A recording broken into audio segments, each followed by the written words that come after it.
menjadi PNS adalah sebuah panggilan pengabdian terhadap tanah air, bangsa dan negara Indonesia, di mana prinsip pengabdian adalah apa yang dapat saya berikan kepada negara, bukan sebaliknya apa yang diberikan negara kepada saya.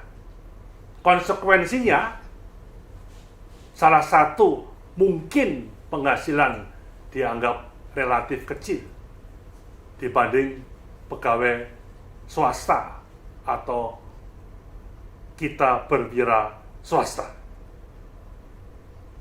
Kecil sebagai insentif, namun menurut saya dengan adanya tunjangan kinerja atau TPP di era sekarang, ada gaji ke-13, gaji ke-14, jaminan pensiunan seumur hidup, ada taspen, ada pendapatan-pendapatan lain dari tiap-tiap kementerian, lembaga, instansi, dan daerah yang mendukung kinerja semua ASN, saya kira secara totalitas sudah mengimbangi swasta dan mungkin lebih besar, walaupun belum merata di semua ASN di daerah, tergantung PAD dan sebagainya.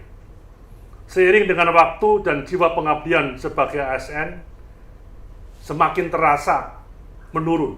Ini tantangan yang harus kita tingkatkan. Pengabdian yang harus lebih kita utamakan. Saya kira konsep pembinaan pegawai untuk menjamin jenjang karier, untuk meningkatkan kesejahteraan sudah menjadi perhatian pemerintah di era Bapak Jokowi dan Bapak Ma'ruf Amin yang menempatkan reformasi birokrasi sebagai visi misi Presiden dan Wakil Presiden dan visi misi seluruh pemerintahan ini. Zaman memang berubah, apalagi generasi milenial yang merasa asing dengan konsep pengabdian mungkin, tapi tidak logis katanya.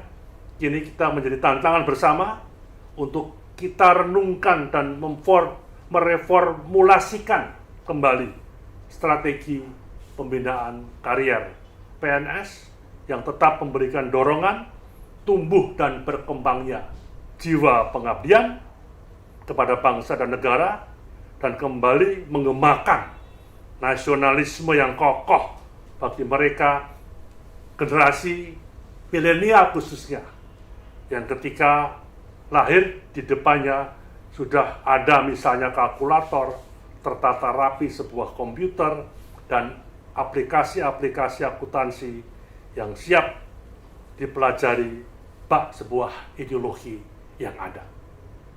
Saya sebagai Kementerian Pan-RB terus mencermati gelagat dan perkembangan dinamika dalam kerangka memenuhi kebutuhan daerah, kebutuhan kementerian instansi tentang pegawai negeri sipil, termasuk P3K-nya.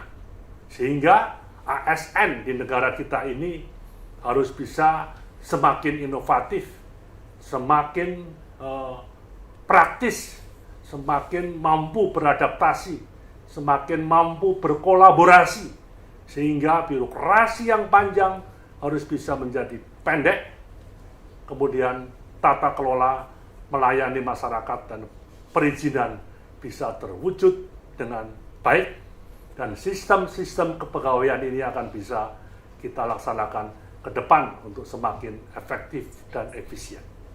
Semoga warga negara Indonesia yang sudah punya niat mengabdi melalui ASN ya harus diperteguh. Jangan hanya karena dilihat dari satu sisi penghasilan misalnya. Saya kira di negara manapun tentu ada terus upaya-upaya meningkatkan kesejahteraan bagi ASN-nya, karena birokrasi adalah ruang atau bagian yang paling terpenting dari sebuah pemerintahan dalam kerangka untuk melayani masyarakat. Sekian, terima kasih.